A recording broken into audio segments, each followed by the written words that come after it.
Hey kids, and welcome to Chem 20. Today we're going to go on and talk about stoichiometry for moles to moles. I'm a little bit sad that you're not in front of me, but we'll try our best to get through this. So stoichiometry is basically, I feel, the most fun part of chemistry. We're using the information from one piece of a balanced equation to help us answer a different part of the equation. So what the heck does that mean? What does that look like? We're going to take some baby steps. The first little baby step is just going from moles to moles. So first of all, let's talk about what stoichiometry is. It's the quantitative relationship between the amount of reactants used and the amount of products formed. Quantitative, recall, means numbers. We're looking at data. We're not looking at observations. We're looking at numbers, whether those numbers are in mass, the mass of a substance, or the moles of a substance. It is based on the law of conservation of mass. You guys know from previous science life stuff that matter cannot be created or destroyed. And this also means that the mass of the products has to always equal to the mass of the reactants. But for right now, we're just going to concentrate on a little simpler stuff. We're going to concentrate on moles. Remember that the coefficients of the reactants and the products can represent the number of atoms as well as the number of moles that are reacted. So those coefficients, they're the big numbers that go in front of the entities once that chemical equation is balanced. So we can refer to those large numbers, those coefficients could mean number of atoms as well as number of moles. It does not mean number of grams. So we're not talking about mass. We're strictly talking about number of moles. You can use the coefficients in a balanced chemical equation to write down mole ratios.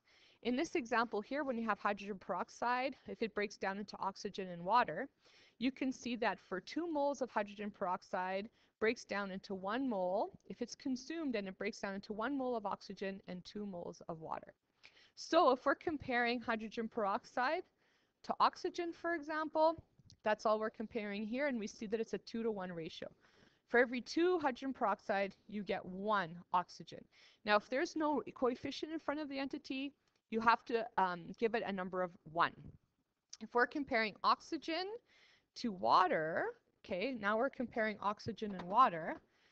Here's our oxygen, and here's our water. It's a 1-to-2 ratio.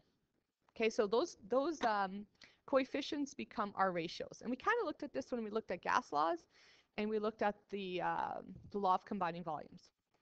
So when determining the number of moles produced or consumed in a reaction, you must begin by having a balanced equation. This is really important, kiddos. If your equation is balanced incorrectly, you're going to get the wrong answer, not because you don't know what you're doing, but because you didn't balance the equation correctly. In order to balance the equation correctly, you make sure that your chemical formulas are written as well correctly. After writing your balanced equation, you then need to identify what you know or what you're given and what you need to find out. Just find what I'm asking you to find. Sometimes you guys give me a little extra. I don't need extra. If I'm comparing oxygen to water, just compare oxygen to water. We don't need to know anything else. We use mole ratios to determine the substance that you need to find. We use that mole ratio, and you guys know that mole ratio comes from a balanced equation. So here's an example. A vigorous reaction between potassium and water produces hydrogen gas and potassium hydroxide. So first thing you're going to do is you're going to balance your equation. Remember, if there's no number here, we assign it a 1, okay? So then, usually in a question, it's going to give you a startup point. It's going to say, listen, in this case here, I have 0.0400 moles of potassium, and I want to know how many moles of hydrogen are produced. So I'm comparing potassium to hydrogen. As you can see here, it's a 2-to-1 ratio. So you always start your chemical equation with what you have. This comes from the question, kiddos. Okay?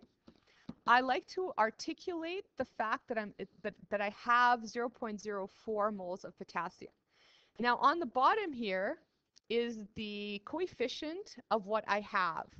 I have the information for potassium. I'm using this number 2. That goes there. Where does this number 1 come from? That comes from the balanced equation of what I am looking for. So now all I have to do is use your calculator. 0.04 times 1 divided by 2. See how the potassium cancels out?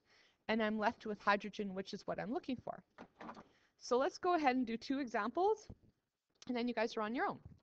So in this case here, I have an unbalanced equation, so let's go ahead and balance it.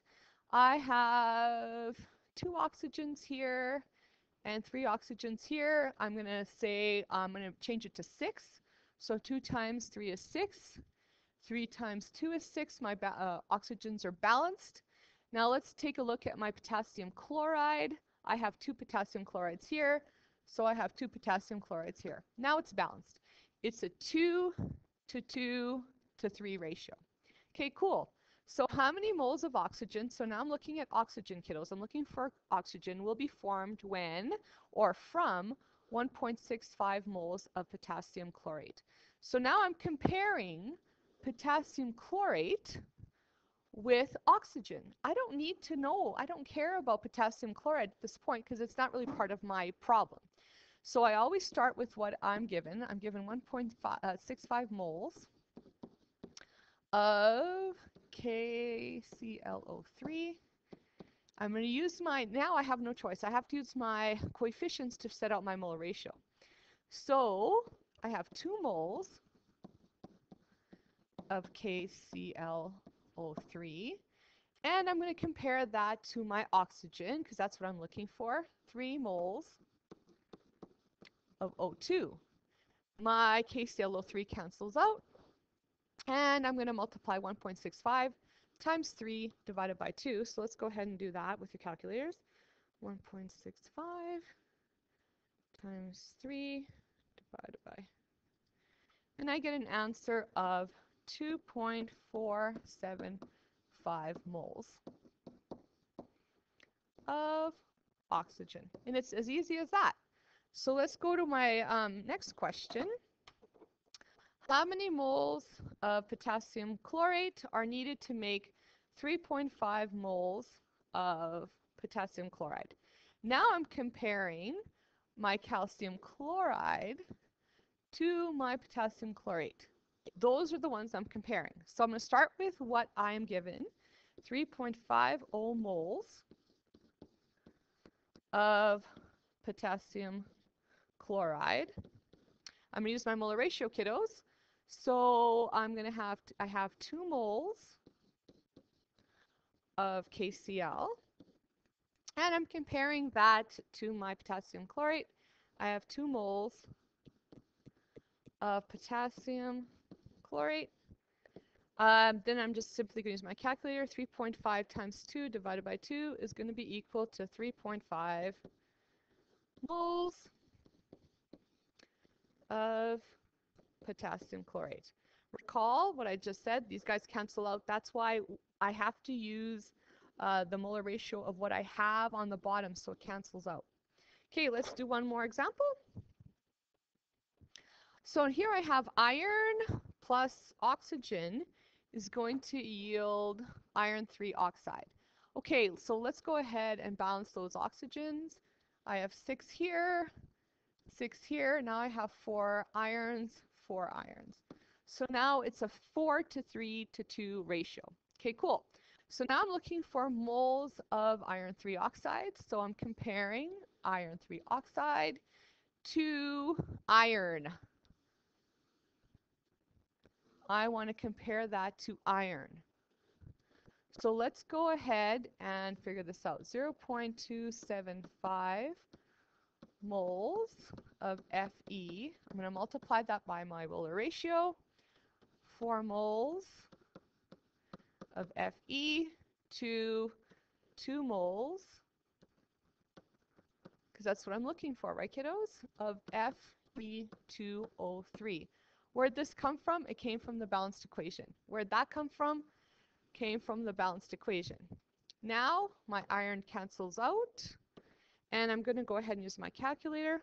0.275 times 2, divide that by 4 because it's a 2 to 4 ratio, and I get 0.1375 moles of